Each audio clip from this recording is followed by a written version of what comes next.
Unlock the full potential of your Mac by mastering the simple art of using USB drives. First things first, let's get that USB drive connected to your Mac. Locate an available USB port on your MacBook or iMac. Most newer Macs use USB-C, while older models might have traditional USB-A ports. Gently insert the drive firmly until it's secure.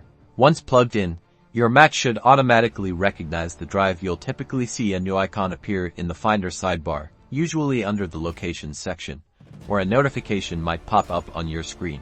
Click on that drive icon in Finder to open it and view its contents. This is where you can copy files to your Mac, or transfer files from your Mac onto the USB drive. Now, this next step is crucial for protecting your data and preventing any file corruption. Before physically removing the USB drive, you must eject it safely. You can do this in a couple of ways. The easiest is to find your USB drive in the Finder sidebar and click the small eject icon next to its name. Alternatively, you can locate the USB drive icon on your desktop.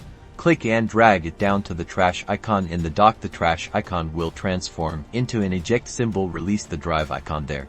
Once the icon disappears from your desktop or Finder sidebar, it's safe to physically remove the USB drive from your Mac's port. Always remember to eject before unplugging to ensure your data stays safe and sound.